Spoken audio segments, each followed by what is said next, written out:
Hey folks, Ben Starr here. One of the things that I've always been confused about is that so many cooks are terrified of baking, or they consider it some sort of mystical wizardry. I started baking when I was really young, so it's sort of second nature to me. And today I'm going to teach you how to make one of the first things that I learned how to bake when I was probably only 6 years old, buttermilk biscuits. They are so easy, there's just absolutely never an excuse to go buy those weird tins of biscuits in the store, because to me, it's more difficult to take the label off and pop those cans open than it is to just make biscuits yourself. And to prove it, I'm going to do this entire thing in one take without stopping until we put the biscuits in the oven to show you exactly how easy that is. I don't have any ingredients pre-measured, I don't even have them out. So this is going to take you as long as it takes me to do this video right now. Only thing I have out right now is a bowl. So we're going to start with flour. I like to use unbleached all-purpose flour. We're going to need salt, baking soda, and baking powder, and a measuring cup and a measuring spoon. So we're going to start off with our flour, and one of the best ways to measure flour is just to scoop it gently up into the measuring cup like that, and then use the flat level surface of a knife to rake it off so that it's even with the top of the measuring cup. Now, I'm making a half recipe of biscuits today because I've only got 3 people to feed. A half recipe will make about 6 biscuits. Okay, so now we want to add our baking powder.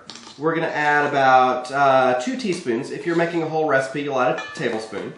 And then we're going to add maybe a 1/4 or so teaspoon of baking soda. Those are our leaveners, and they let the biscuits rise. Ignore my little dog in the background. He's grumpy and wants to go out. And I'm going to add about a ½ teaspoon of salt. I'm just going to stir that together. Okay, those are our dry ingredients. That simple. Now we need butter. Unsalted butter. Never use salted butter when you're baking. And I'm going to use about 3 tablespoons of the butter. I'm just going to cut it into some small pieces and toss it in here. 3 tablespoons worth of butter. Butter is what gives our biscuits tenderness and flakiness. And now we need to incorporate it into the dry ingredients using a pastry blender. If you don't have one of these, they're really cheap, just a few dollars at the store. If you don't want to buy one because you have limited space in your kitchen, you can just get 2 knives and go like this. Basically, you're cutting the butter into the flour. These are the first step in making any type of a shortbread or pastry, like a pie crust or something like that. So you're just basically pushing it down. If you want to come out over and look a little bit closer to see how this works, you're basically just using the pastry blender to cut that butter up into little chunks, and then each chunk gets coated with flour. So just work all over the mixture just like that. And you're wanting to get those little clumps of butter cut down to basically the size of coarse crumbs. It takes about 20 to 30 seconds of cutting in normally for it to achieve that stage. Just keep working all around the bowl. You can actually also do this with your fingers, rubbing it in like that. But your fingers add heat to the butter and it starts to melt, and you want that butter to stay as cold as possible when you get it into the oven. Okay, I'm just about done here. Go ahead and come back because I want you to see exactly what this looks like when we're finished. Okay, it just looks like crumbly flour, basically, like that. All right? Now it's time for our final ingredient, and that is buttermilk. Now you always want to measure your liquids with a liquid measuring cup. Don't try to use a dry measuring cup to measure liquid. It's not going to be accurate, okay? So use a clear glass, preferably. The plastic ones can warp in the dishwasher. And we're going to add half as much liquid as flour. We had a cup of flour, so we're going to add about ½ a cup of buttermilk. Now, if you don't have buttermilk, shame on you. You should. Buttermilk is one of the most versatile, wonderful ingredients in the kitchen. I always keep buttermilk in my fridge. But if you don't have it, just use ½ a cup of milk and put about a teaspoon of vinegar in there. Stir it around and let it sit for 30 or 45 seconds and then add it. Buttermilk is just an acidified cultured milk. Now, you don't want to stir this around, because what that starts to do is develop the gluten in your flour, and it can give you tough biscuits. So see, I'm just kind of raking the dry ingredients around into the wet. The more you work with this dough, the tougher your biscuits are going to be. So you want to work with it as little as possible. All right. Now, our batter is ready to be rolled out. So you're going to dust your countertop with flour, and then bring the biscuit dough out onto the floured surface. Make sure your hands are well floured because you don't want the dough to stick to your hands, and just kind of bring it together gently. And now we're going to knead it. And with biscuits, again, you want to knead very gently, so just basically fold it in half. It's going to break it first, and then pat it out. Fold it in half again, and then pat it out. Our dough is crumbly at first, but as we start to develop a little bit of gluten, it'll come back together. So fold it over and pat it out. Fold it over and pat it out. Again. You're going to do that about 15 to 20 times. And again, don't be mean to the dough. Don't push it down too hard. Very gently. The less you work with it, the lighter texture your biscuits are going to have. And what this folding or kneading is doing right now is it's adding layers to our biscuit. You want a good flaky biscuit with lots of layers.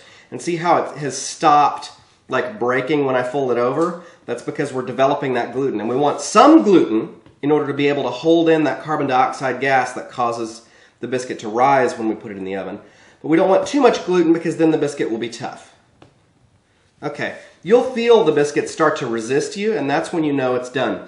Now, if you've got a rolling pin, you can roll it out, but I think a rolling pin does more damage to the gluten than it does by just patting it out. So I just pat it out until it's about 3/4 of an inch thick.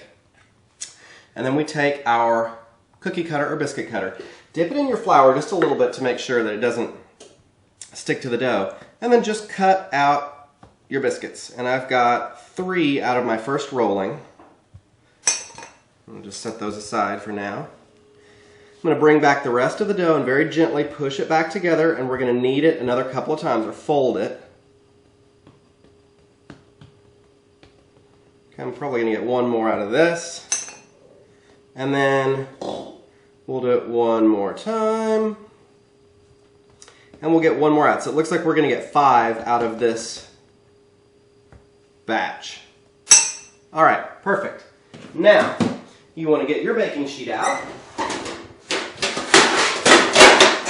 And I like to line my baking sheet with a little bit of parchment or wax paper or foil, whatever you've got handy.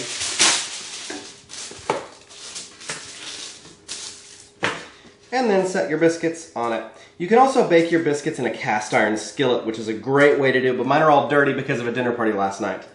So set your biscuits. If you like them to have soft sides, you can set them very close to each other like this so that they'll rise together. If you like them to be kind of autonomous and have crispy edges all around the outside, which is the way I like it, separate them out like this. And then I just like to do a little dent on the top of the biscuits with my fingers because the middle of the biscuit is going to rise higher than the outside of the biscuit, so that'll kind of even the rise. All right, it was that simple. I have no idea how long that took. I'm sure it was less than 5 minutes. So it's going to go into a preheated 400-degree oven on the center rack for about 12 minutes. And now it's just a waiting game. Okay, yes, I know that you spread flour all over your countertop and you don't like a big old mess to clean up, but it's really not that hard. I keep old hotel room credit card keys and expired credit cards in the kitchen to use as scrapers.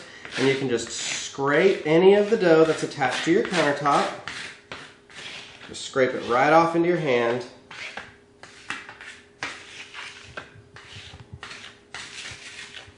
And then just give yourself a nice wipe down with a rag. And how easy is that? It took me less than 30 seconds. So, it's not going to cause a big nightmare of cleanup issues for you to make yourself some fresh buttermilk biscuits in the morning. We've got just a few more minutes on those biscuits and then we'll check on them. Now, I know you can't see this very well through the door of my oven, but look how those babies are really rising beautifully. They've only been in there for about 5 minutes and they've already almost tripled in height. And that is the leavening action of the baking powder, which activates when it's hot on the inside of the oven, as well as the reaction between the baking soda and the acidic buttermilk, which also causes carbon dioxide to escape. And then also all those tiny little flecks of butter in there are melting and causing steam to help rise the biscuits as well. So we've got 3 things in our favor for helping get those biscuits miles high. Okay, my timer is ringing, so let's check on them. Ah, they are perfect. 12 minutes was just right at 400 degrees. Your oven might be just a little bit different, but look at that. Beautiful, piping hot, perfectly risen buttermilk biscuits. They're going to open so easily because of all of those wonderful little layers we put in there by the flaking. They are ready for you to put some salted butter on the inside, spread some jam on them, and eat them. Okay, I hope I've convinced you how ridiculously simple it is to make buttermilk biscuits. There is never, ever, ever a reason to buy those nasty cans of buttermilk biscuits full of preservatives at the grocery store. It's going to take you less than 15 minutes from start to finish once you get the hang of it. All you need to do is remember, keep buttermilk in your fridge. And because buttermilk is cultured, it actually lasts quite a lot longer than regular milk, and you can generally keep it well beyond the expiration date. I've used buttermilk that's 30 days old. As long as it smells good and has that nice fresh tart smell from the culture, it's fine to use. So, there you have it. Buttermilk biscuits, fresh from Ben Starr. Check my website, benstarr.com, for this recipe and lots more. Thanks and have a great day.